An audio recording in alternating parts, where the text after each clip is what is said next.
Welcome to Be Honest podcast with Dr. Yana and Dr. Sherry, where we hold honest conversations about life, relationships, challenges, and everything in between, with unfiltered discussions with real people, offering their authentic stories, experiences, and perspectives.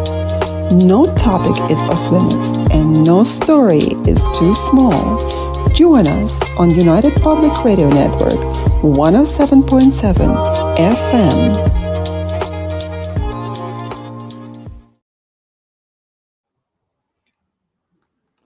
Greetings, listeners around the world. Welcome to Be Honest podcast with Dr. Yana and Dr. Sherry.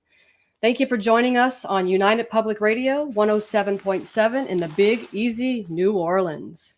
Today's topic is about defeating procrastination, where taking action today becomes tomorrow's triumph. More simply put, conquer tomorrow today. In our seemingly fast-paced world, we tend to focus more on end results, dancing between procrastination and a relentless pursuit of outcomes. What exactly leads us to teeter on the brink of failure before making decisions and taking action? In other words, why do we procrastinate? Think about standing on the edge of a cliff. The water represents the task at hand, the anticipation of diving into the unknown, perhaps because of uncertainty, fear, or the perceived depth of the challenge. This may cause us to hesitate, just as we may freeze in hesitation, delaying the ultimate plunge. Below, procrastinating is believed to stem from a reluctance to fully engage in a task. This is why we often defer our response and postpone getting the task done. In a more realistic perspective, procrastinating is a pattern of behavior linked to the flight response with the fight or flight mechanism. If a person perceives a task as a threat, such as if we have a fear of failure, we have perfectionism or other stressors, our flight response may be triggered.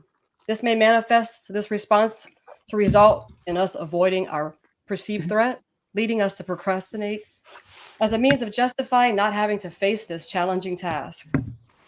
While the flight response is generally designed for survival, activation may also occur inappropriately in situations just so we can avoid the task.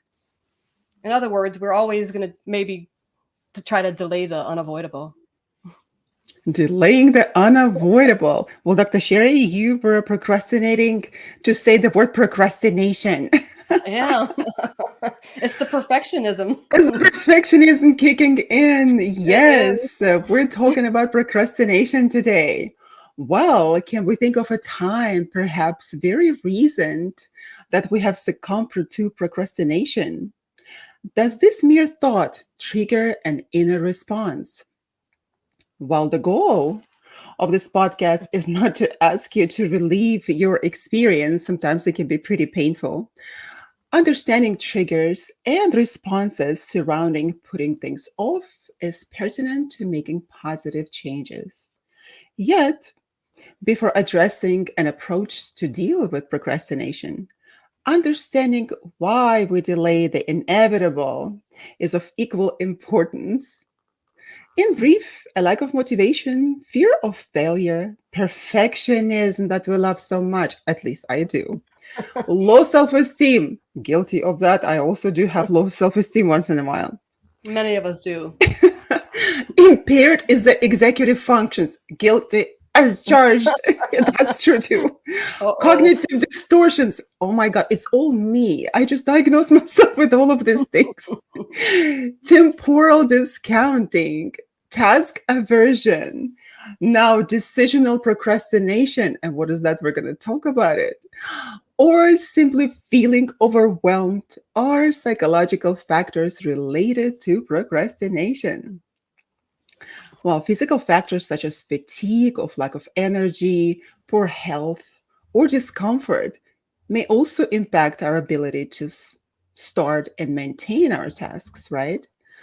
Well, moreover, social factors such as peer pressure, fear of judgment, desire for approval, and lack of accountability are dynamics that may hinder our motivation. thus increasing the tendency to procrastinate in group settings. At times, a combination of these psychosocial elements may be at play when group with tasks, and worrying about the outcome clouds the ability to perceive and embrace the process. Do any of these factors resonate with reasons you may have or still postpone tasks? Yes. There's a quote out there: procrastination is the enemy of success. Oi, we hate procrastination. I hate procrastination. Nevertheless, I engage in this very unpleasant tasks quite Yeah. often. Constantly convincing ourselves that we're actually succeeding at We're procrastinating. succeeding at the procrastination. That's right. At least something we're succeeding at, right? What a delusion. What a delusion. Procrastination generally offers us a sense of temporary relief, but the accumulating stress from not attempting the task often leads to more significant and prolonged negative impacts on our well being. Continuously avoiding tasks, like I do sometimes, oftentimes, many times, often results in like poor stress management over time. What do you think? Well, you threw that question at me like Heightened stress? I'm the Does least heightened stress you out? procrastinating person in the world. Yeah, that just avoiding the tasks creates the crazy sense of stress for me as well. Stress itself can create this terrible uh, inability to uh, manage your tasks, right? Or even fulfill anything in your life, right? The things are falling off your hands. But the stress that is coming from procrastinating is even worse. Absolutely, because heightened stress it can decrease productivity, cause poor performance, and miss deadlines ultimately. As a result, personal, professional, or social relationships may get strained, while feelings of regret and guilt usually affect us emotionally. Prolonged negative emotions such as chronic stress, anxiety, and depression, all of these may have adverse effects on our actual physical body. Health issues like cardiovascular problems, weakened immune function, or digestive issues may be related to our stress hormones when they're elevated all the time. Lifestyle choices may also be influenced by our poor emotional regulation, leading to unhealthy habits such as poor diet, inadequate sleep, or a lack of exercise. Sometimes that's a part of procrastination. We choose to procrastinate exercise. Put simply, while the tendency to procrastinate presents an illusion of momentary relief, such behavior contributes to psychological and physiological triggers for a short term gain, resulting in long term pain. Oh my God, that the procrastination presents the illusion of momentary relief. And I have to say that for me, I'm like the master of procrastination. I think I invented that word, that concept. And I hate that. I have to always stay on task. I have to, because as human beings, right, we are so wanting the comfort in our lives. So it's very difficult to get out of the comfort zone. Mm-hmm. But if we want something really badly, we're going to get up and do it. And sometimes that we wait until the very last moment to have the adrenaline going when the deadlines are falling on your head all the time, then we start doing something. So, but that is not a great approach. And I remember that myself, I would just wait for that time because it would give me the adrenaline rush. With adrenaline, I do everything so fast, you know. But it is so good to also remember that procrastination is dynamic. While this common human behavior may have a certain inherent feature, for example, the impulsivity or self control, everyone's experience will differ in relation to their personality traits, motivation, self discipline, and external circumstances. Some may struggle with chronic procrastination, whereas others experience avoiding or delaying tasks intermittently in specific situations. So, because procrastinating is not strictly inherent or static, we can create strategies and rewire habits to mitigate postponing tasks. And we as humans are completely capable of doing that. So, Let's revisit the body of water mentioned earlier. Rather than think of jumping off of the cliff this time, think of procrastination as building a sturdy bridge over a challenging river. The effort used to develop positive habits and effective strategies relate to laying a new piece of the bridge, making the journey across tasks more manageable. With consistent time and dedication, the bridge becomes a dependable pathway, thereby decreasing the chance of getting stuck on the shores of procrastination. And we have a saying, I will cross that bridge when I come to it. I love this saying because while I don't want to be worried about certain things in my life, right? I think that I will be getting to it in time and crossing that bridge later or whatever task that I may have in hand. However, I have to create the strategies how to cross that bridge ahead of time. And even in the back of my mind, even subconsciously, I think of the strategies how to cross that bridge when I come to it.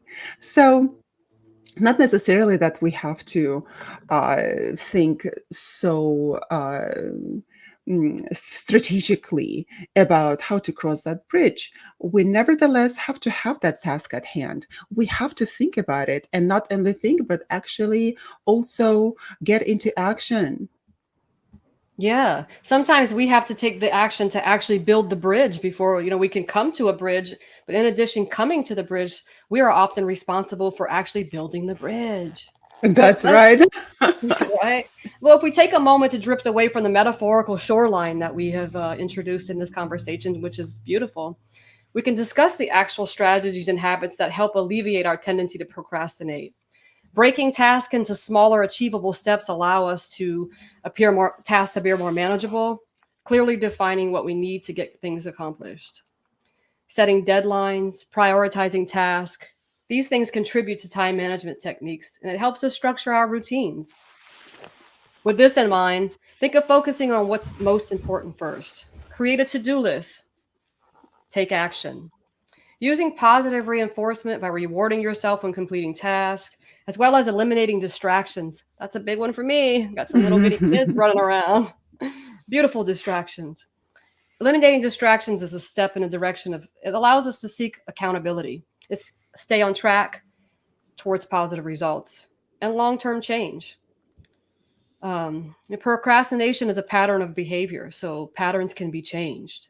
Together, these strategies they can assist us in building new habits on a journey of overcoming procrastinating, involving a combination of self-awareness, discipline, and implementing effective time management approaches.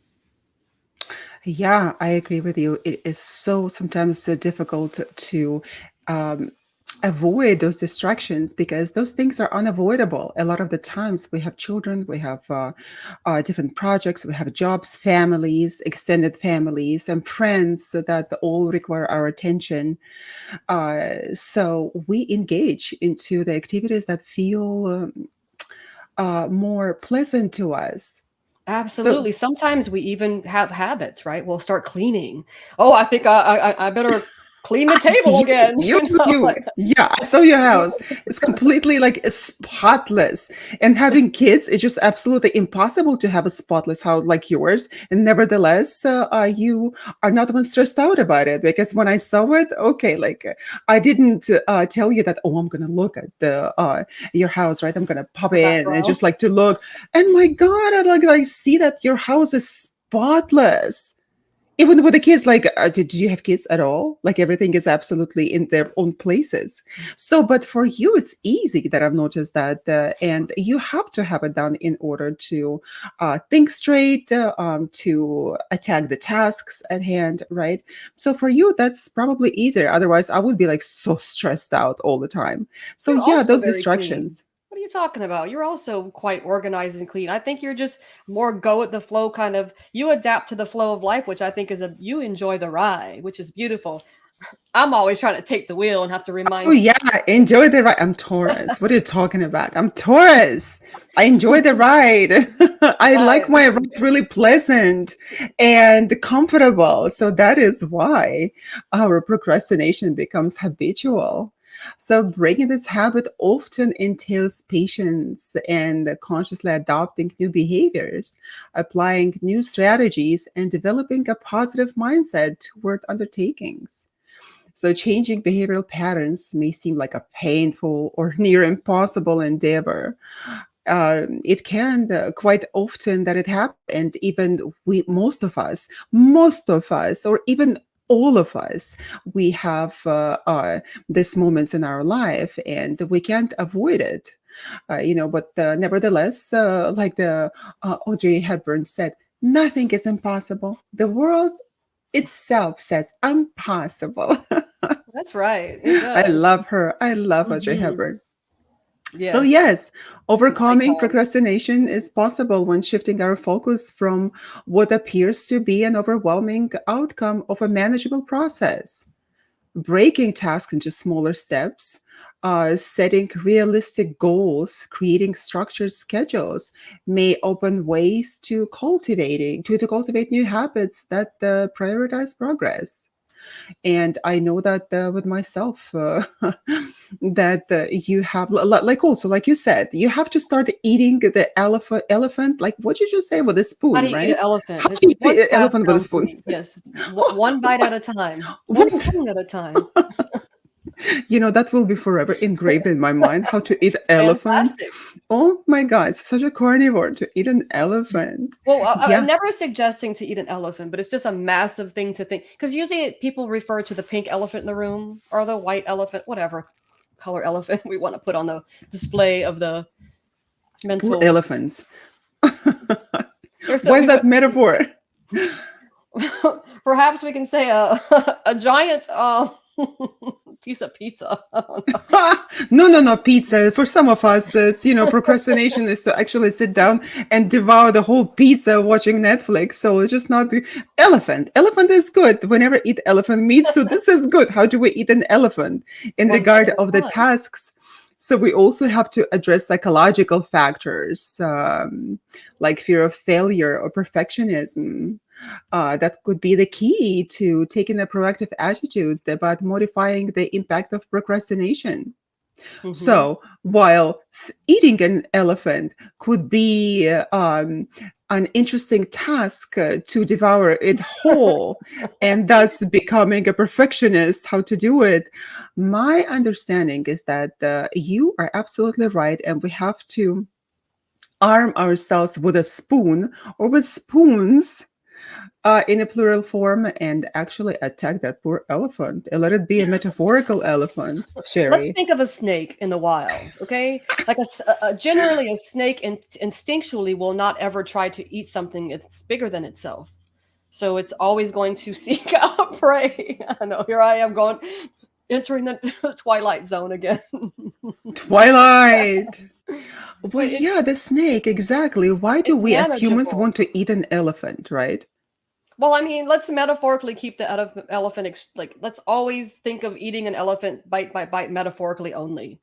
I don't ever. There's no indication of ever suggesting that we ever harm any animal to eat it one bite at a time. So let's clear that up for all future times we reference that. Brian Tracy, he wrote an amazing book, Eat That Frog. So I don't understand why we talk about elephants or frogs. We here in the West do not necessarily eat frogs, but in order to Actually, avoid we do in the procrastination, South. We go actually hunt for them here down in the swamps of New Orleans or all around the southern side here of the swamps and bayous. We oh, hunt them and we eat frog legs. It's you also hunt frogs? Do they run bullfrog. away? Oh, the bullfrogs, You blind yes. them with a light usually, and you catch them, and you can usually like for the size of your arm. Where's my arm? They're very long. Seriously, it Well, is this big. that's the delicacy of frog legs. It's a common thing to be eaten here, which I also think it's very common. I want to say in French cuisine, which is part of the Creole cuisine. How interesting. I We do eat remember I frogs. Yeah, and that is very interesting because I didn't know that. Well, yeah, the part of the French cuisine and Creole, that would make sense. Hmm. Although you and I never ate a frog, and you never fed me a bullfrog's Well, legs.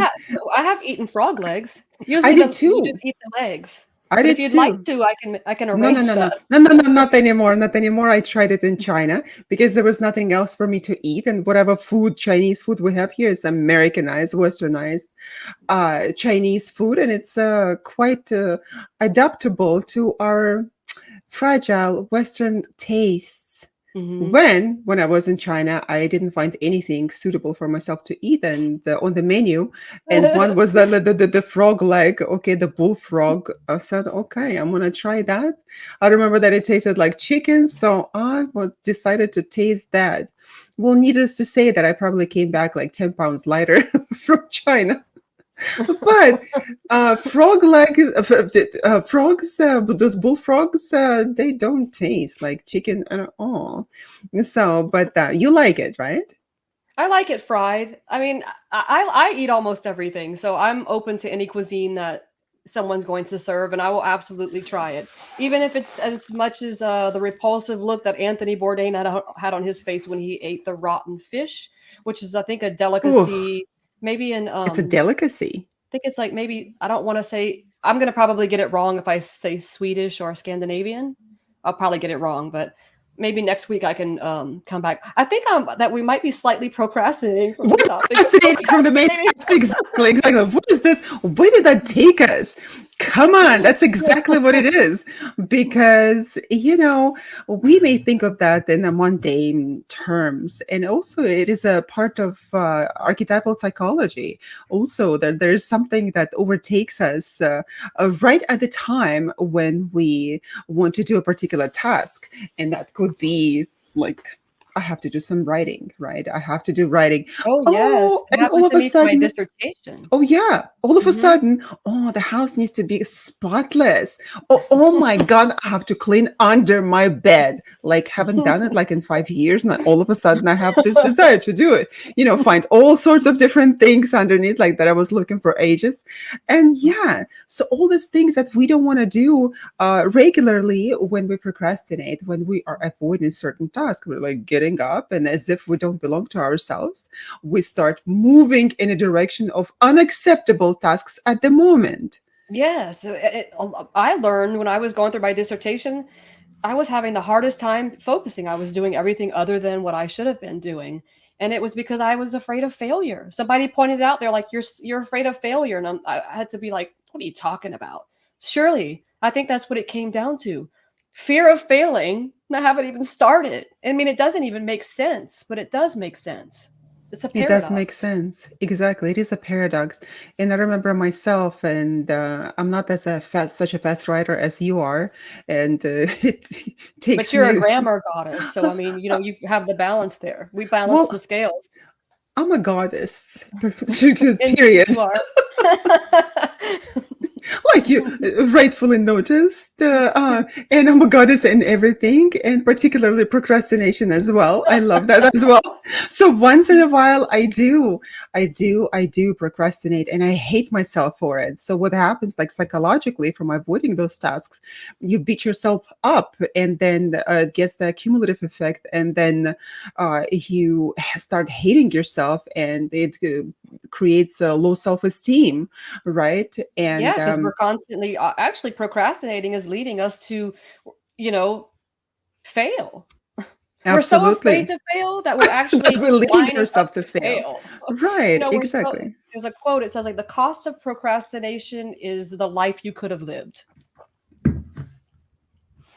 So we're so True. caught up in this, we're making more procrastination just brings so much more stress, but we're masters of it. We're masters of Hmm. self-deception. That's a part of it. We're just deceiving ourselves. Some things we're not going to want to do in life. Some things are not going to be fun. Not everything is going to be peachy. Yet, and again, this is not something you just dive in and say all of a sudden I'm never going to procrastinate again. Well, good luck with that.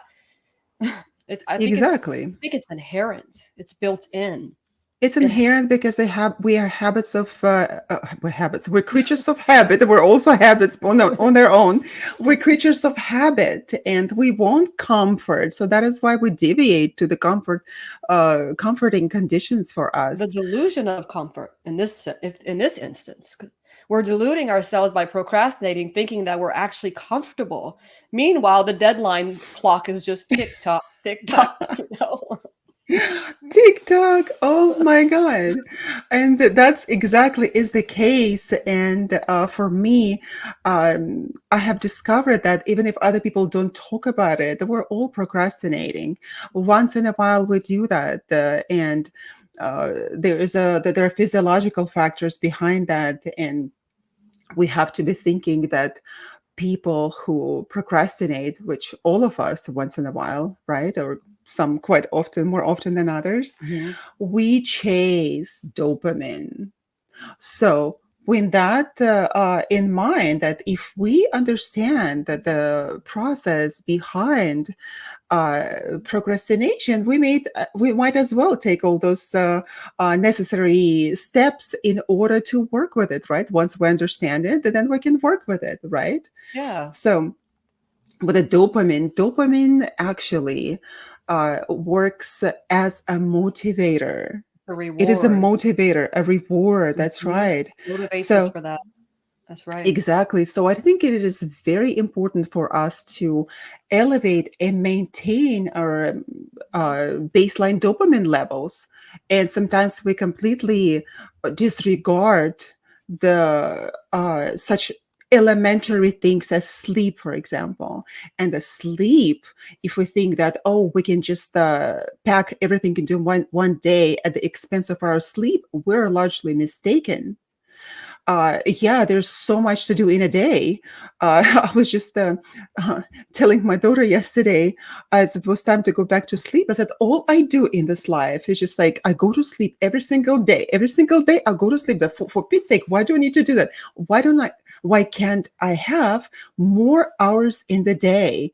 Right. And for some people, it's like, oh, waking up, it's another day. Like all I do is wake up. No, all I do is seems to me like I go to sleep. And because I want to pack so much into my day that it's never enough for me. So I think that sleeping is important because that's when our dopamine levels get replenished, right? Absolutely. Yeah, well, if also procrastination will affect your sleep. If you're stressed out because you didn't meet your deadline because you preferred to clean under your bed, then you've just compounded your stress, and then oftentimes because you're stressed, you may eat too much or not eat enough. So you may be, suffering from malnutrition or not good nutrients in your body. So you're not feeling well. And in effect, that usually affects everything around you, everyone around you. If I'm tired and stressed out, I may be shorter with my children or people around me. Just, I have less tolerance.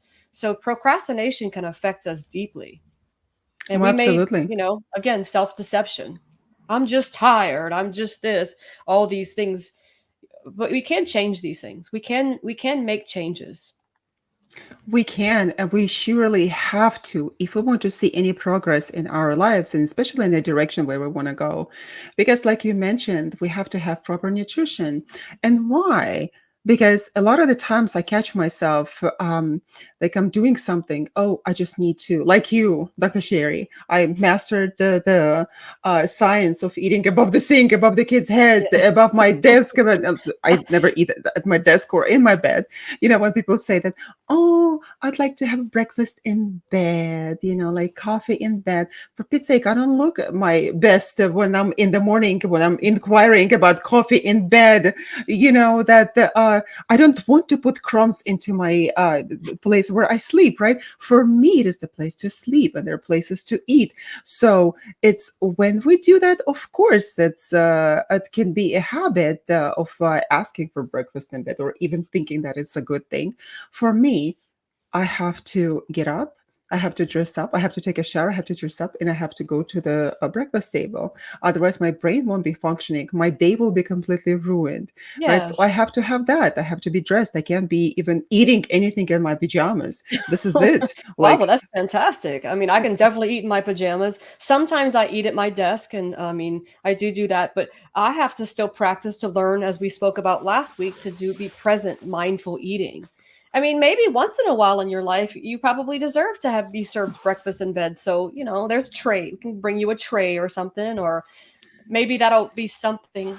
I mean, here, what am I talking about? I don't often seek that out either, but I mean, you know what? I don't think that you would ever be able to eat in bed. You would be getting up and wanting to care for other people, and you wouldn't be completely happy just sitting there and indulging and eating in bed. No, I don't see you doing that. no, Well, not well, some necessarily. not necessarily. So you do. You can enjoy No, it. I can't even think that I've ever eaten in bed. Maybe long time ago. No, I'm up in the morning. I get up, and if I'm not procrastinating, I try to get up and not do too much social media in the morning. I've tried to eliminate that from my wake up routine in the morning, so I can get up and not be looking at things that could possibly change uh my pattern. And if I, because that can take me out for who knows how long, scrolling and getting caught in one article to the next article. So I try to eliminate that when I wake up. That is absolutely important because the first few moments, few minutes to half hour when you wake up, your brain is absolutely acceptable to all of the information. Just consider that you and I are clinical hypnotherapists, right? We understand the power of suggestion. So when we do hypnosis, we have to put a person down, right? Bring him back to the alpha state, or Hmm. just take him to the alpha state, meaning completely relaxed. So, what happens when we just wake up in the morning? We are so relaxed, and our brains are in alpha state, getting into beta slowly, and we are so impressionable at this time. So, whatever we look at, whatever information that we hear, it's actually get impress on our minds. This is how we start our day. Imagine we are watching bad news. That's you have to avoid watching bad news in the morning. In the morning, what the a lot of people say that meditation really does help them, and people who are successful in their life they also do meditation, not necessarily taking their mind off everything because they just woke up from the mind being gone all night long, or perhaps like watching dreams. But at the same time, that meditation brings you to the state of perception and state of your mind when you can talk to yourself, when you can persuade yourself in a very easy way how to approach this day.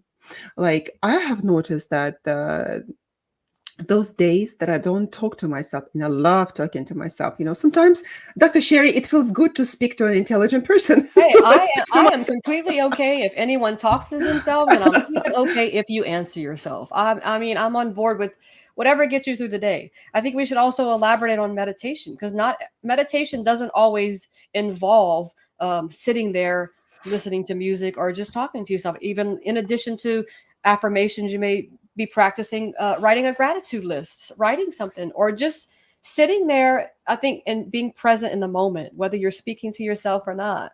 I think you're right. I mean, having a mindfulness and living in the now. Procrastination gets away from the now. It takes us away from that moment because we're already focusing on the outcome. I think that's the most detrimental part of procrastination. We're so worried about the end that we forget to enjoy the journey that leads us there. That's absolutely is the case.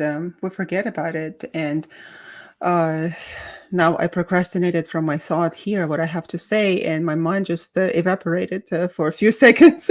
I was already in this joyful activity over this weekend, thinking, oh, what I'm gonna do, what fantastically enjoyable things I'm gonna do, and there, bam, I forgot about talking about procrastination. We procrastinate so easily. See how it just but it's Just beautiful to like that. it's beautiful to have moments to think about the future. However, what they call like don't future trip. Try not to stay in it. I think thinking about things of the future can bring hope, but try to focus on the things that bring hope and not stress. I mean, I know a lot of this procrastination, easier said than done. It's an ongoing process. It's something that we will probably more than likely practice until we are wherever we go after this life. Yeah, we have to have also the practical approach to it. There are social, psychophysiological factors to it, of course. And speaking also again about the nutrition and eating properly, it is such an overused concept, and everyone is telling us from the screens how we should be eating. But we need to develop our own system, right? And eat mindfully, like you said. Yeah. Uh, Build self compassion as well. Build self compassion and also understand what foods are helping you to produce more serotonin, because some of them like cheese and nuts, they are high in tyrosine, and that is helping you to build the serotonin. And if we eat just breads and just simple carbs, it can give us the uh, very short sugar boost, and we will be thinking, oh yes, like I'm more productive, but nevertheless it is a very short term.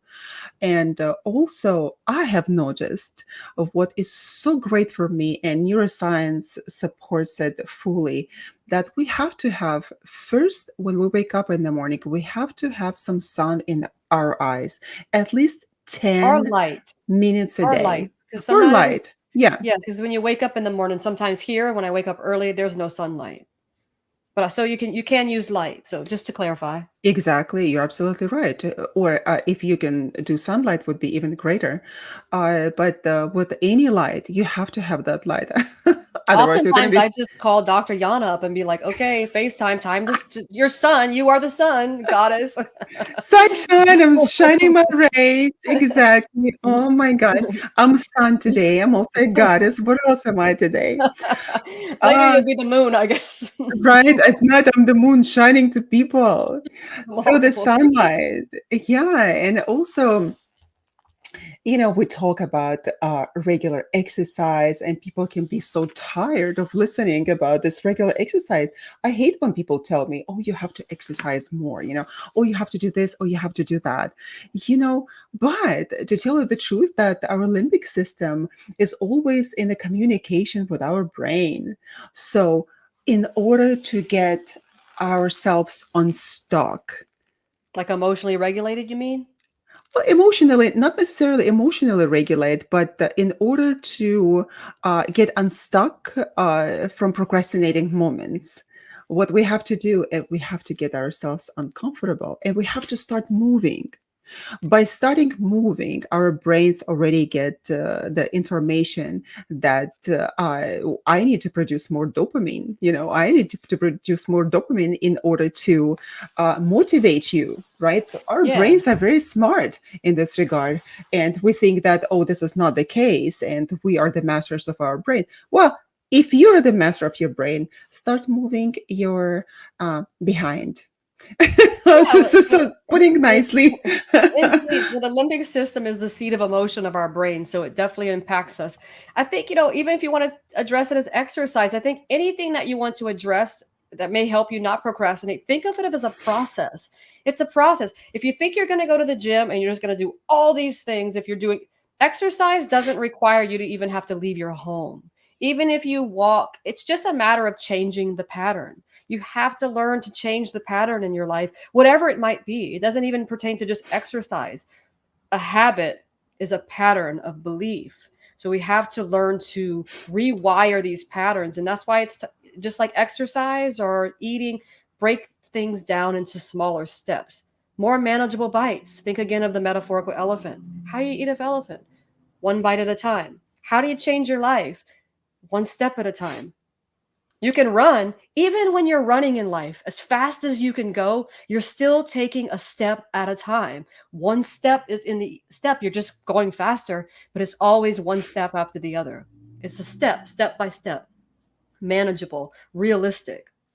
Step by step. And what happens is that with the dopamine behind the motivation, so we start moving and we produce that dopamine that actually motivates us to go more Yeah, the and endorphins. further and higher, right? Because if Mhm. we sit, yeah, we can enjoying things that not does not require the production of dopamine. This is the craziest thing. We can sit in front of the TV, binge watch Netflix with a popcorn on our bellies or whatever, cookies, mm, and also enjoy the moment. However, what is the motivational factor here? Yeah, we enjoy it, but there's no dopamine, and dopamine that pushes us to pursue things.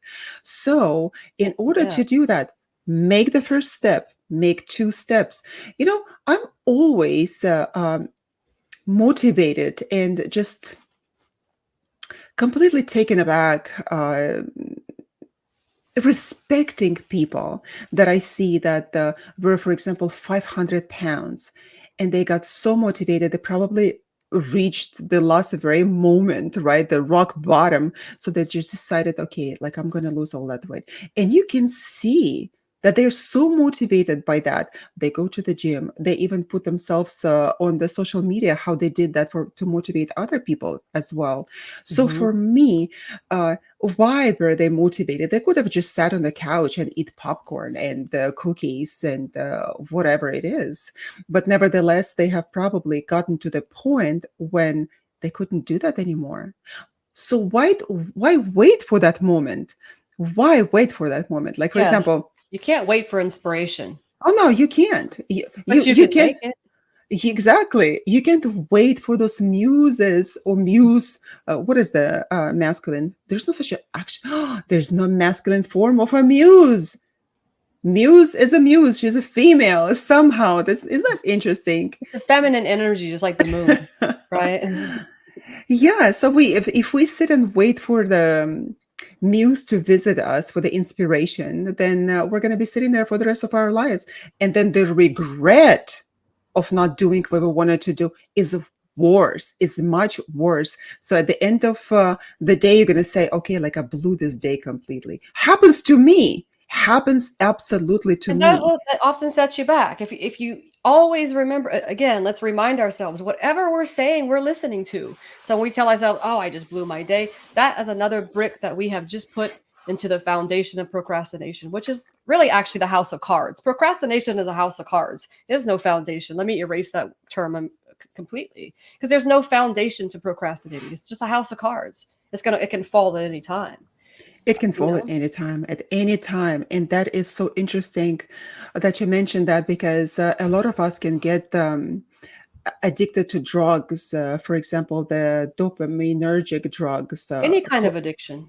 any kinds of that regard, yeah, but primarily that if we take cocaine or amphetamines, right, they release an abnormal amount of dopamine, Yes, it's right? like a And yeah, tremendous. tremendous what happens, the dopamine itself, the drug itself, becomes the reward, and we can't do anything else uh, with our lives, and we're hoping to get that quick fix. So we take the vitamins and we're going.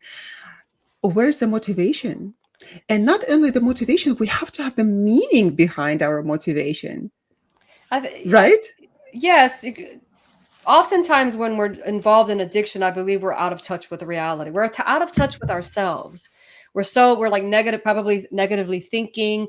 We are addictions, but a symptom of like drugs are often a symptom of the actual problem that's going on.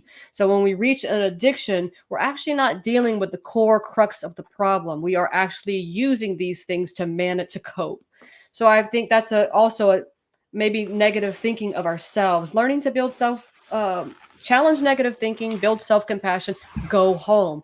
If we say our body is a vessel, we have to be the captain of this vessel. I mean, are you actually going to hire somebody to physically move you around and take steps for you? No, we have to be the captain of our own vessel. I think there's a wonderful quote that sums that up, but I have no idea how to put it into words right now. But it's about being the captain of your own ship, of your own vessel. So, like you said, there's dealing with the deep seated things that lead to addiction. I think are equally or the same for procrastination. Same. We're dealing with those same root issues like perfectionism, self esteem, no value, which affects our time management, so on and so forth. Yeah. And the secret here is start moving in a direction, right? Because Making a change slowly, making that change. And some gradually. Yeah, gradually, Be and bread. not beating ourselves up. We have to be like Jordan Peterson says, my most well, Jordan Peterson and Carl Jung are my most celebrated, my most favorite psychotherapists. And Jordan Peterson said that you have to stop beat yourself up for not doing things, right? You Yeah, you have have to to get out of the agree with guilty yourself. shame. Yeah, Well, because you when have you're to beating agree with yourself up, yourself. you're living in the mode of victimhood. Poor All the me. time. Poor Yeah, me all the and time. it doesn't. Exactly. You don't gain anything in that. It's hard to see when we're in it, though. It took me many years to even something as small as being a victim. I had no idea. Even blaming another person from a relationship or whatever it was, it took me many years to really accept responsibility for my own role. Take your own personal inventory and stop worrying about the other person. I think I'm procrastinating from the topic again here, but What it is not, taking responsibility for yourself, for your action, for your life is the most important thing, yes. because nowadays in our society, I think we're being celebrated for not taking responsibility. This victim mentality is being elevated and essentially celebrated in our society. So Is it? this yeah, this is my understanding. This is how I see it. And the strong people become the villains somehow. Strong people with the great moral values, they become the villains, and the victimhood and the weakness are being celebrated. Well, So if you anybody with an inability to take responsibility for what they're doing will always. It's there's a saying that says like people who are have strong beliefs, they actually it has to do with maybe religion, like fate. They said a lot people who hold on to a certain sect of belief, they will actually um, reject reality and believe whatever comes to their way. So a lot of times that happens with what you're saying. We reject our reality in belief of something, an idol, a person, a government, whatever it might be. Does that make any sense? Did I That's twist that a true. little much? Oh, we have to be able to twist it and look at the things from every direction, because like when we lie to ourselves by running after something that is not true to us, and to be honest, this is where the root of the problem is. And we have to understand that. Attack yourself from every direction and look what is of benefit to you and is not destructive. So agree with yourself, or just Accept say, okay, responsibility. all Take day long. responsibility. Exactly. Take Accept your responsibility. reality. When you don't accept your reality, you will take whatever else. You will embrace everything else that, like you're saying, probably Yeah. not good. Yeah. We have to be able to uh, talk to ourselves as our best friend, because a lot of the times we talk to ourselves as the enemy. Okay, you have to do it. Like Jordan Peterson says, like with a whip, bam, go do it. And be compassionate with yourself, like you're saying, right? And give yourself reward at the end of the certain task. Be How, patient. be patient. But so interesting is like, while we think of a reward at the end of some activity, for example, right? I've noticed that yeah, this is psychological advice to give yourself a reward at the end of the certain task. This is what our parents did to us as well, right?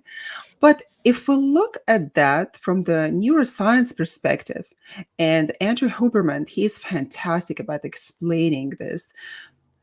It was a huge surprise to me to learn that the dopamine is actually released not at the time when you get your reward, but in the process of it. And that immediately became so clear to me why I never rewarded myself after completing certain tasks. I Hmm. even when I got my PhD, I did not celebrate it. Uh, Even after my master's, like I never celebrated anything. Not because I was uh, treating myself so harshly. No, it's just for me, it was not something that need to be celebrated. Although a lot of people they do. I did not give myself a treat. I did not go on a trip somewhere. I was not tripping. I did not go Me, anywhere. stuck in mushroom land. Sherry was out Exactly. there flying above the clouds. Yeah, so I didn't do anything of that. And for a while, I thought that something is wrong with me. I don't know how to celebrate. I don't know how to be happy. In fact, I do know how to celebrate it. And just a pursuit of a particular task was already rewarding to me because that was meaningful. And I did Yes, it. And I did it. One thing after another, I did it. And then I felt good. But when I didn't do things that I set in front of myself, the goals or even the New Year resolution, I would feel bad. Because if we set the New Year's resolutions as something inaccessible, like stop losing setting them. 30 pounds in the first month, yeah, it is possible. Stop. You're going to I drop think dead at the end. stop waiting till the beginning of a year to change your life. I mean, every day that you wake up is a blessing to be above ground. I mean, if you're above ground, you might be in a submarine somewhere. I guess you're still above the earth somehow there. Yeah, But that you is the don't best have to saying. make. I think that's what we do. We make so many promises to ourselves and other people, and we're like perfectionists and all these things that we all the choices we make in life. But it's people make such a big deal about this New Year resolution, and I don't know. I think every day should be something that you take steps in either maintaining. If you've made change, you can always grow. We're always growing. Just keep adding water, whatever that is to your life. The hardest part, I believe, in any part of your life is change. My favorite quote of all time is by Evelyn Wow, and it says the change is the only evidence of life. And it absolutely we change. We age. We watch our children grow. We watch our people around us get older. Everything is about change. The leaves fall from the trees, you know. Don't talk about changing. Don't talk about growing older, children getting older, and us aging. That's the Don't talk about existential. aging at It's all. important to talk about it because you have to address in life the existential angst is a part of procrastination. It's a part of it. It's so Let's not amazing. think about the existential angst. Let's not think about it. It You doesn't have to exist. Let's you have to procrastinate face and it. not think about it. You have to face it. Once you face it, you can live it. You have to be able to face it and embrace it. My mom always tells me because I'm always sometimes get into the existential angst of losing my parents or my children, sometimes, which will take me out for a moment and two. And I'm like, what am I thinking? It's crazy. But it's a part of life, you know? Yeah, I'm guilty of that as well. I think about it and then I remove myself from That's thinking about it. good. I have to forcefully take myself out because I'm going to do that the rabbit hole. Yeah, it's inevitable. It's Mm-hmm. inevitable. What can we do with it? What we can do is to talk about it on going Yeah, live on United Public Radio Network, that's right. 107.7 FM. And we are live with Be Honest Show with Dr. Sherry and myself, Dr. Yana. Two goddesses, by the way, if you didn't know that. Two queens are two goddesses, like you are ladies. Well, gentlemen can be gods, and ladies are goddesses. We all have a piece of the divine in us. Yes. So, as we talk on the procrastination, I think it is very important what you mentioned, Dr. Sherry, is perfectionism. Perfectionism is a killer of everything. That's one of the reasons we don't even celebrate our accomplishment because we're so perfected on what can we achieve next. For some people, like some people are driven differently than other people, but it's like it doesn't seem like I have to remind myself oftentimes that I actually accomplished that I have that because I sometimes will get down on myself and people around me are like, "Do you realize what you've accomplished in your life?" And when they say bring that to my attention, it's like absolutely. It's like sometimes we forget all the milestones that we took to get us where we are and to like you said to celebrate in whatever way celebration you want to, even by saying I am so grateful. Exactly. Absolutely the truth.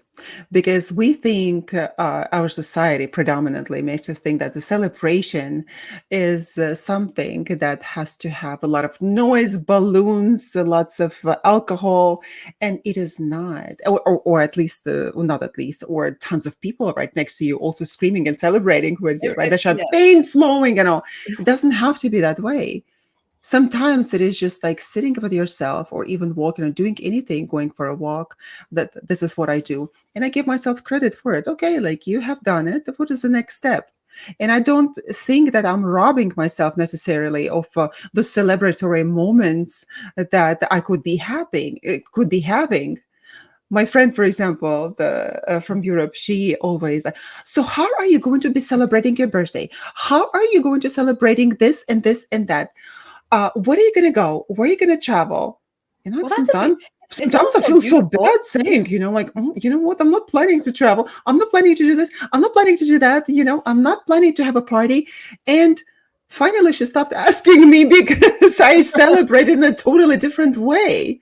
I sometimes can just go for a walk. I uh, can reward myself with actually giving myself some time to read those books that I don't get a chance to read, right? Yeah. So that is a reward for myself. So, but from the neuroscience perspective, the pursuit of something is itself is already producing the serotonin and happiness itself. It's already a reward, not what's at the end. At the end, the reward at the end does not produce serotonin, but the pursuit of Yeah, the because task oftentimes a does. celebration in those regards is oftentimes other people bringing it to us.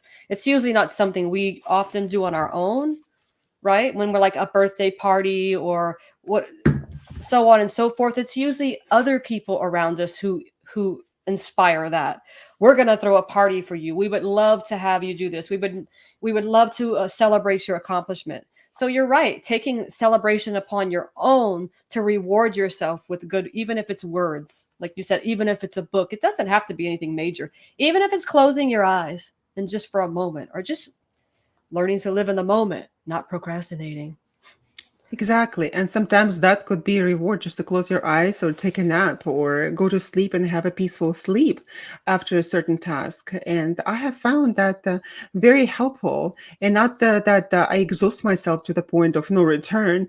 And that happens quite often as well when I just like fall face down on my bed and just fall asleep. But that to catch up, yeah, to catch up with that sleep is a very important thing. So for me, that could be a reward. So that's very interesting. We all celebrate things in a different manner, which is good, which is good. Mm-hmm. Well, that's, and again, like you said, the self talk, just making the change in life. Change is not easy. I think Jung says the bringing the unconscious conscious is going to be painful. Oftentimes, I think change can be painful. Just like if you're exercising, if you're making a change, chances are if you went to work out somewhere, you're going to be sore. So it could be physical pain, mental pain. You may eliminate some friends in your life if you change. They're just, you outgrow certain situations. Um, but I think, all of these biopsychosocial changes are very important. And just, you know, staying focused, I guess, on the tasks. How do you do that? I know that sometimes it is very difficult even to stay focused because we can have even different psychological or health disorders, right? And I remember myself at the time when I was struggling with some health issue. I couldn't do anything. There was no motivation for quite some time, and it was not the clinical depression. It was not a depression at all. So at the time when I couldn't bring myself up to do anything, there was no joy of anything. I was just feeling so bad all the time. So when people just say, "Oh, like get up and go do something," like I couldn't even move. So how do you get a motivation or the desire to do anything when, for example, people have clinical depression when they're in the episode, for example, or different mental states that are unable, that makes them being unable to do anything when they have no desire to do anything. And that could be a big problem. And that's what happened to me. And the doctor at the time, she mistakenly said that, oh, you're depressed. And I'm like, I'm not depressed. And she said, if your mind is not depressed, then your body is. I found this so silly. My body is depressed. Although I did not have a depression, um, it was a different issue, but that was so real to me. It was so real because I could not even move, so exhausted that I was. So when this happens, it's just an empty talk when somebody comes to you, try to cheer you up and say, oh, you have to pursue your goals, or you have to go exercise. Sometimes it's just absolutely impossible. Well, I think taking out those words or other things we have to eliminate to our vocabulary. Have to, need to, I should, I could, I would. Those are not the things that are going to get you out of the seat of procrastination. I have to do this. I need to get it done.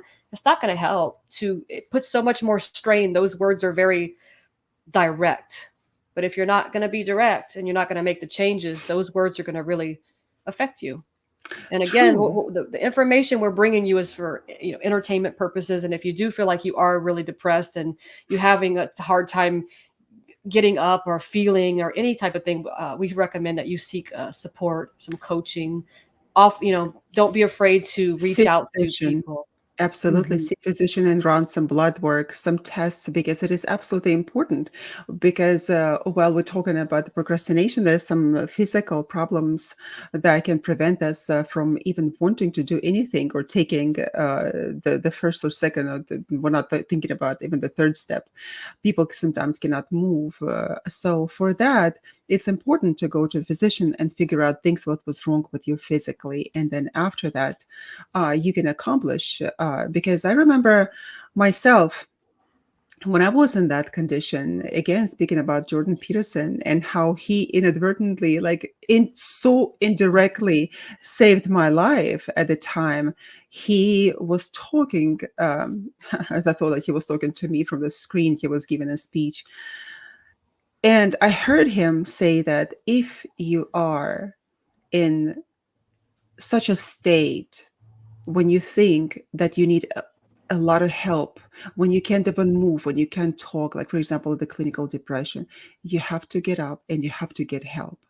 And if you have to take some medicine, which is okay, pharmacological help, this is okay, he said. And I'm not advocating for that the people who are just having small minor issues, but for people with clinical depression, it is absolutely necessary to go seek help because you can't even at times move. And Yes, if that you feel saved me. hopeless, find If you hope. feel hopeless, exactly, because there's so many different manifestations of depressive symptoms that you have to get some help.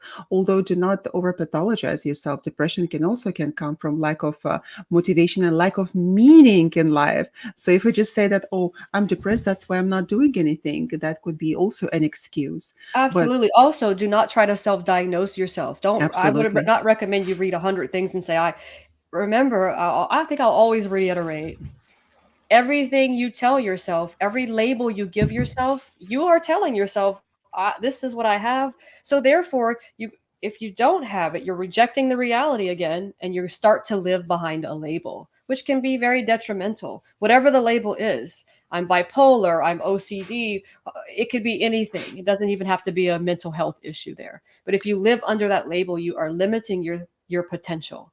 And life is all about reaching that full potential.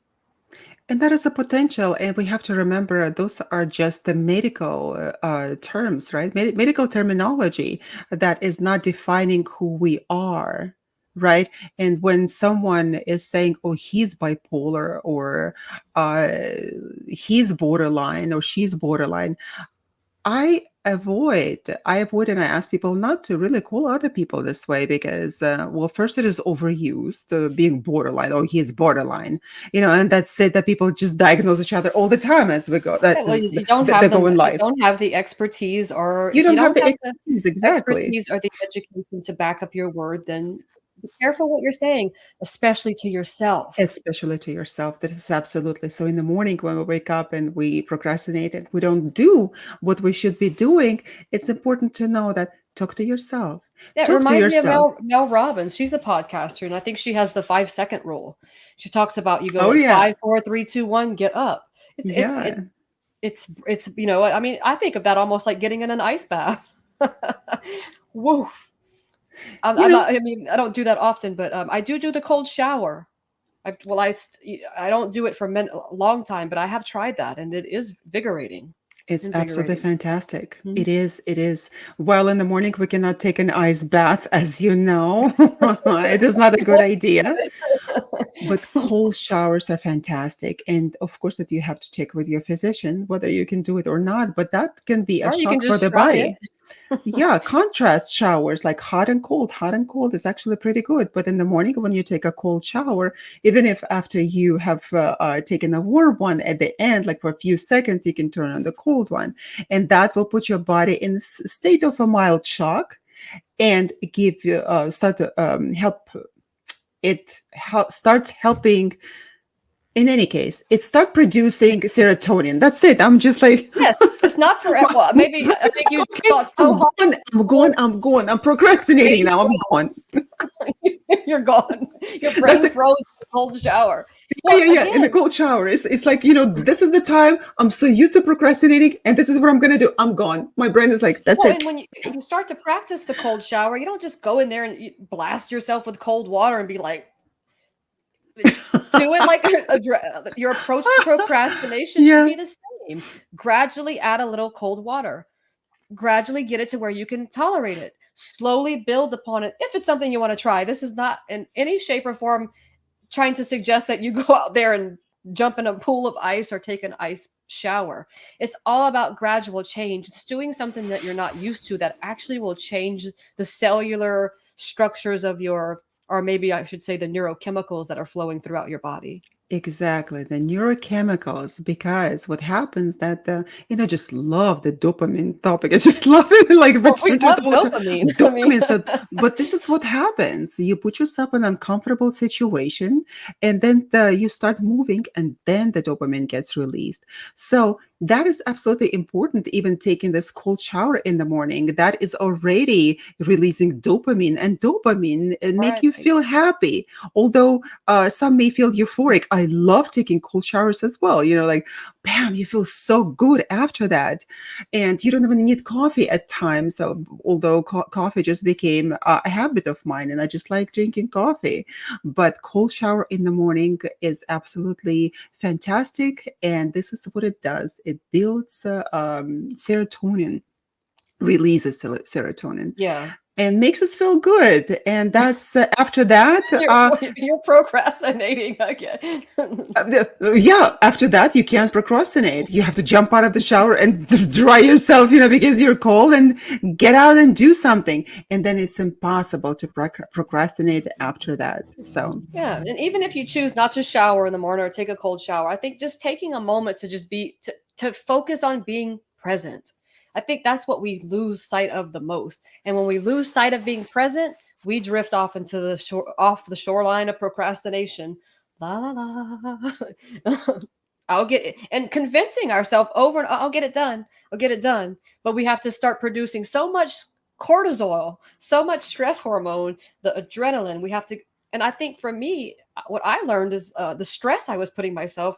I had like an addiction to suffering.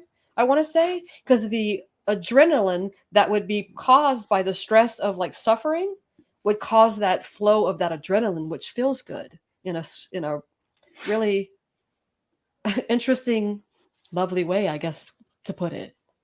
so interesting, Sherry. Make an appointment with me. Let's talk about it.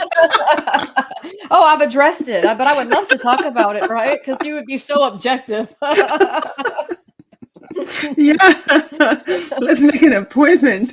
But the interesting thing is that I've also noticed that with friends of mine, that sometimes they would turn from being clients, they would turn into friends. And I've noticed that a lot of the times when you give people an advice and you know that and they know that it's a valuable advice, nevertheless they don't do that. They are not motivated enough to do it. So even if they know they're not making right choices, and when you tell them Yeah, that this is the case, this is a state of affairs, and this is what you should be doing, or just uh, or just encourage. encouraging them to do that, the thing is what happens is that they are still not motivated. So there are different motivations for people. What Self-limiting beliefs is probably behind that. Self-limiting beliefs are also the procrastination, and in those terms, I had a friend who would always just procrastinate and not do what she's supposed to be doing and always get into bad relationships when I spent such a long time just coaching her and telling her, uh, helping her understand the reality behind everything. And then finally, she's just like, that she got herself into such a crazy state of affairs and trouble.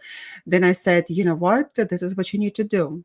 You need to make an appointment with me, and you come and you sit in front of me, and we're going to talk, and you're going to pay. That brought her attention. She came, she made an appointment, she sat in front of me, she looked into my eyes, she listened to everything that I said, she understood, and then she implemented that. So, why do we need to wait until our life dissipates in front of our eyes? Why do we need to wait for that? Why do we need to go and have someone actually tell us what to do when we ourselves can take a moment, like you said, to be present, not in the future, not in the past, but be present and ask yourself, what is going on? And Yeah, when it's we just do that, that's when things start to change. But when we immerse ourselves in self deception, oh, that feels so good. Self deception deviates us from taking responsibility yeah, from all this. procrastination is the desire to feel good right now. That's a quote from Dr. Peichel, I believe it is, in his research. Procrastination is a desire to feel good right now. It's all built around stress. It's that's the, I think, defining mechanism of procrastination is stress. Sometimes we like Absolutely. to say, well, I'm so good under pressure.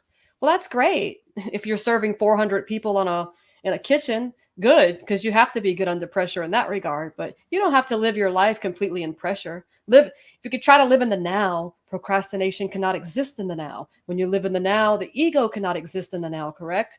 So if the ego can't exist in the now, procrastination can't, because procrastination is a part of the subconscious. It's Dr. not Sherry, in the what are you now. talking about? My ego lives in the present time, not in the future, not in the past. It lives in the present time. It cannot defeat you in the moment.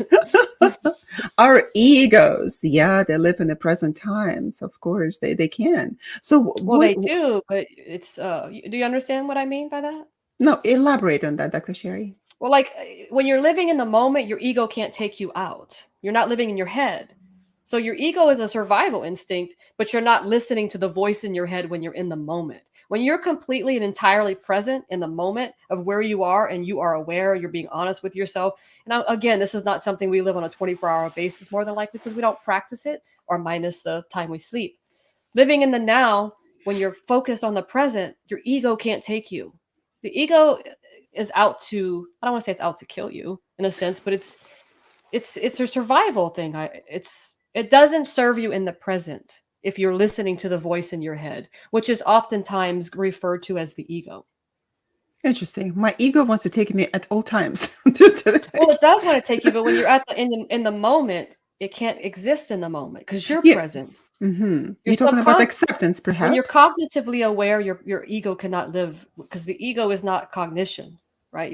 It's all intertwined. I get it. Deeply in the cognitive, in the theater of consciousness, it's all intertwined. I understand. But living in the now, you are present. You are not listening to the voice that's in your head that's telling you what you should be procrastinating on. Living in the now, you win, right? Because the opposite, if you flip the word now around, it means I won. WON, Oh, that is NOW. fantastic. I love it. So you kind of win when you live in the now. Exactly. And that is so important to live in the now, to give yourself the realistic assessment of the picture, right? Yeah, because if you think of all the influencing factors of procrastination, think of it as the committee between your ears.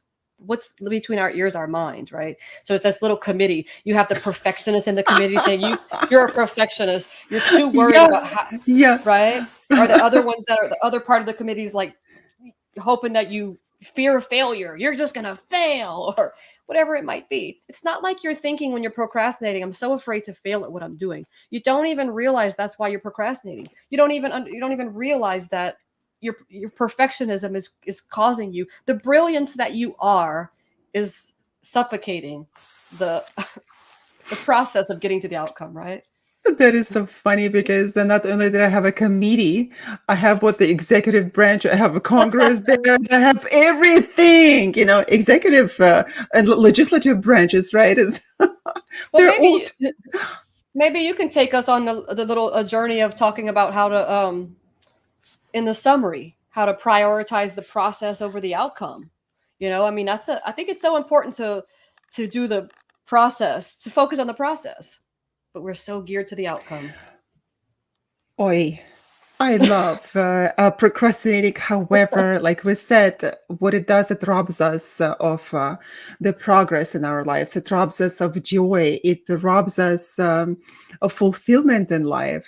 So we have to remember to prioritize the process over the outcome so that you may savor the journey across the bridge over the river rather than leaving the present moment and stressing on the destination. This is absolutely important. And this entire process starts within your willingness to be true to yourself, stay honest, and make long term positive changes. So, as you continue on your voyage to defeating procrastination, imagine driving toward the scenic location, acknowledge the road bumps and detours while staying true to your destination. Accept responsibility for your tendencies and maintain committed to the overall goal helps actually navigate the twists and turns, ensuring a genuine and prosperous arrival at the intended outcome. After all, we have the ability to conquer procrastination, embrace our progress, and unleash our power. Be honest, ladies and gentlemen. That's right.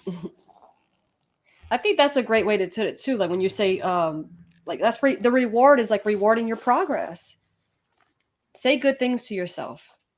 Yeah, rewarding your progress, that is one of the things, and staying true to yourself. Because we, as humans, it just feels so good to lie to ourselves and remain in self deception. Like one day I'm going to lose weight. Today I can still eat all that cake like I did. I'm not going to say when. Hmm. I ate a cake, and then my daughter, she's like, and I told my daughter, I said, you know what? I ate that cake before the New Year's because my New Year's resolution to cut the sugar. And she said, Mommy, it was after the New Year. Guess what I said? My procrastination just kicked in. I was a queen of procrastination. And I said, you know what? The new year in the old calendar style in Russian is going to be on the 13th of January into the 14th. So New Year's Eve and at the 13th, and I still have a chance to make all those resolutions and not to break them. So again, we deceive ourselves all the time. So now that, oh, I'll still get a chance. I'll still get on the healthy habits. I'm going to stop eating the sugars, right? What happens to that?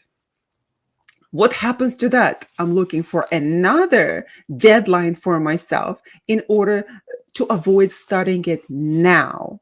Because if I Yeah. don't start it now, I will not be a winner later, right? I will not win later. So I'll still be a failure after that, thinking that, you know what, I could have been doing such a great thing to myself, a favor of stop eating sugars when, Well, but the brain needs sugar to survive, so it's okay to eat a little sugar. I think but it has to setting be healthy realistic. sugar. Yeah, but I think setting realistic. Set one resolution. Instead of resolutions. I think we just become so hard on ourselves. You're the, Oh, to make me feel good about myself for eating that cake. Don't even start. Oh, sugar is good. Sugar is good. I remember your chocolate. but You were making enjoy. that chocolate in front of me. It was so delicious. It was so fantastic because you're a queen, you're a goddess of cooking. And all those cakes. Oh my God. Don't let me start about your cakes But because you those want to things that enjoy the cannot be process. avoided. You want to enjoy. You want to enjoy the food. I mean, That's I don't want to right. take it You and have, not feel exactly. guilty. Because then when you start feeling guilty and shameful, then it takes you into that negative thinking. I think overall, I think another one of the final things we should touch upon procrastination is overwhelm. Because not just external, we have internal overwhelm, and we also have external overwhelms in our life. So being overwhelmed Not only can procrastination lead us to be overwhelmed, but overwhelm can lead us to procrastinate. What So, did you just say, Dr. Sherry? I procrastinated for a second. My because mind was you already in the evaporate again. weekend. What just happened? What just happened? Well, like for instance, like when you feel guilty by you broke your promise to yourself, you feel guilty. A small part of you becomes overwhelmed. You're overwhelmed with guilt, shame, and it's taking away from yourself and compassion. Oh, I just see procrastination as overwhelm being a fundamental portion of that. Yeah, but you see how I intricately, fantastically lied to yourself, to myself, right? And say, oh no, I ate that cake before the New Year's, right? When I gave myself all that resolution, I didn't eat it after that. When in fact I did, but my mind tricked me, saying that Mm-hmm. no, it was before. So we love to feel okay, that we love to feel good, to be in a comfort zone, and even our minds play those tricks on us. So Yes. we have to be cognizant about it and understanding where our weaknesses and strengths are. So while not beating ourselves up for that is a right approach, staying on course, staying on track, and making right decisions is important. You know, Yes. we hear all the time from the media, oh, making the right Making good decisions. What decisions. does it mean, for Pete's sake? What does it mean? Good decisions, appropriate decisions, making good decisions for my health. I don't want to make any decisions.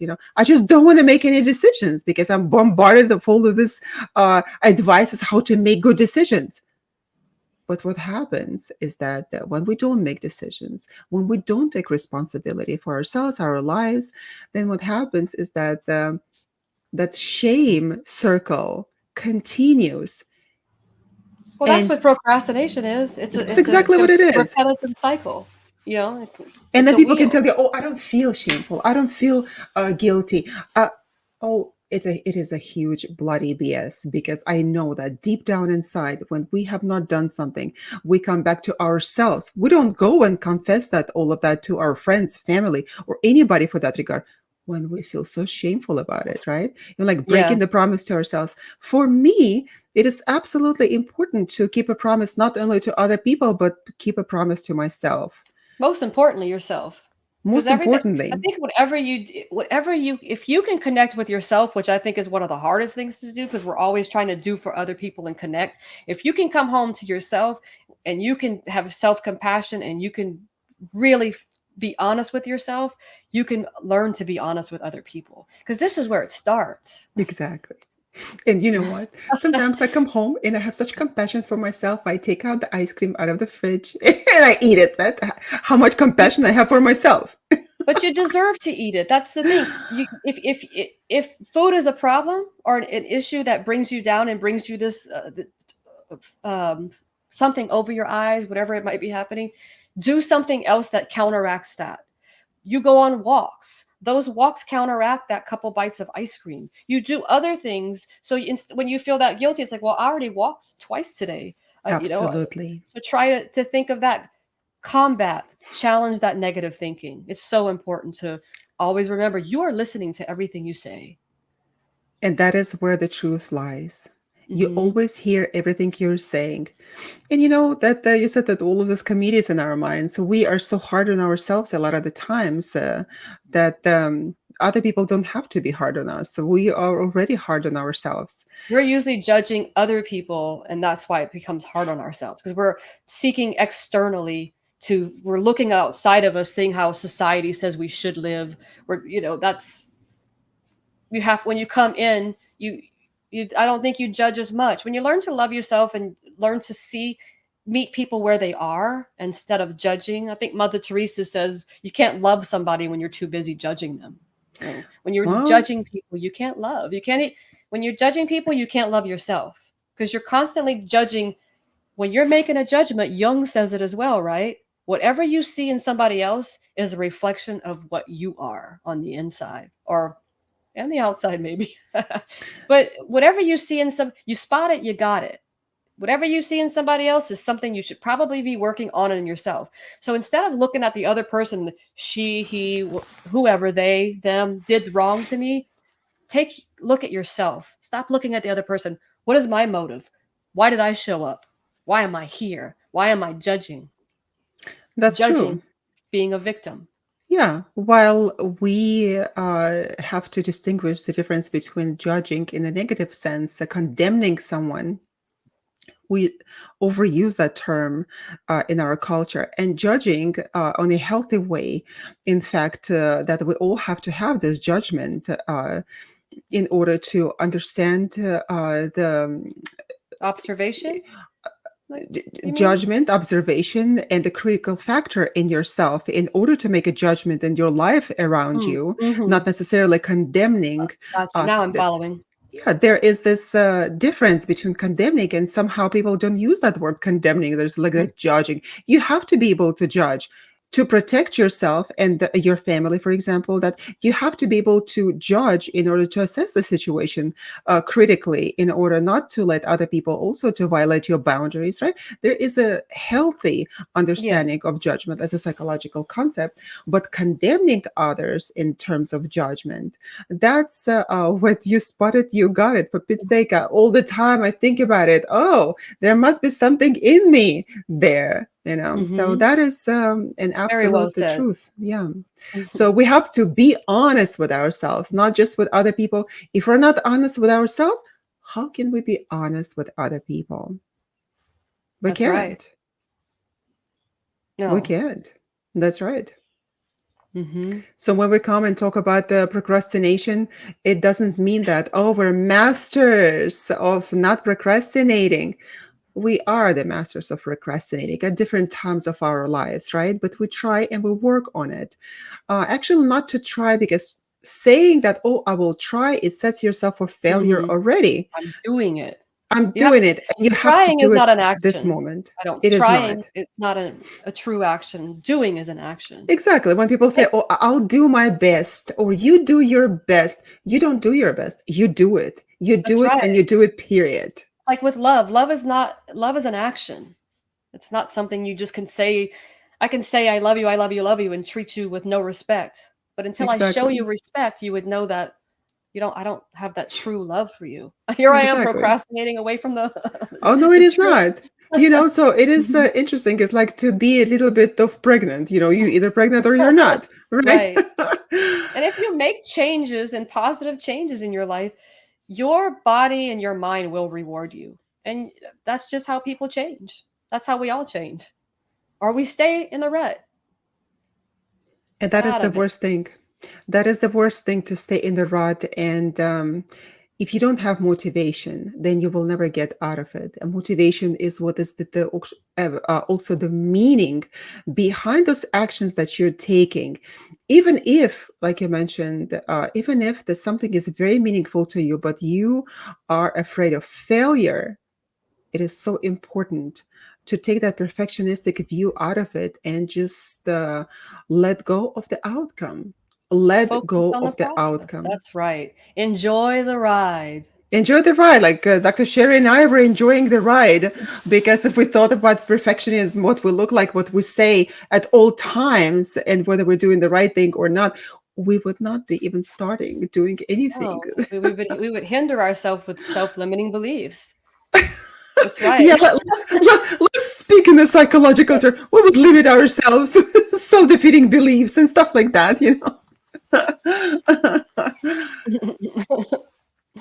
Yeah, Well, so it's important to take the stance. It's important to be honest with yourself and take action. Put the one left or right foot forward and make that action. even You if know, you have some to crawl, if you have even to if you have to roll, crawl. do it. Exactly. Yeah, Make a sometimes. change. Exactly, exactly. Sometimes what we do, I don't even remember who said that. Sometimes if you can't run in your direction, you walk. If you Yeah. can't walk, you sit in that direction. If you can't sit, you lay Yeah, in that direction. If you can't even lay, I'm like, all right, I'm going to breathe in that direction, that's because sometimes it fantastic. gets so difficult to even do any action, accomplish any action. So at least you, or dream in that direction, at least. Absolutely. It's been great sitting with you today. And thank you all for listening. Because as we conclude today, let's get ready for an exciting week ahead. We have an engaging episode lined up. Next week, we're going to be joined by Dr. Craig Johnson. We're going to explore liminal space.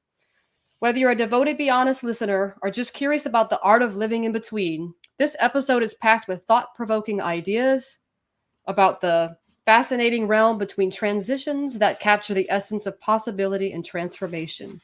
Don't miss out. Mark your calendars for next Friday, January 19th, at the same time in the same lovely place. Join us on United Public Radio 107.7 FM, and as we take a ride on the roller coaster of life. This is going to be an insightful and lively discussion you won't want to miss. Stay tuned. In the meantime, you can find us, Dr. Yana and Dr. Sherry, at BeHonestPodcast.com. We enjoy sharing this journey with you, our valued listeners. As you continue going about your day or your night, remember to wear a smile and be honest. Be honest now. Don't procrastinate. Do it in Live the in the now. moment. Do it That's now. right. Exactly. NOW. Well, thank you for joining us today. Thank you, Dr. Sherry, for this engaging conversation. And ladies and gentlemen, we'll be seeing you next week. Thank you for Yeah. joining. And we'll see you again soon. Goodbye.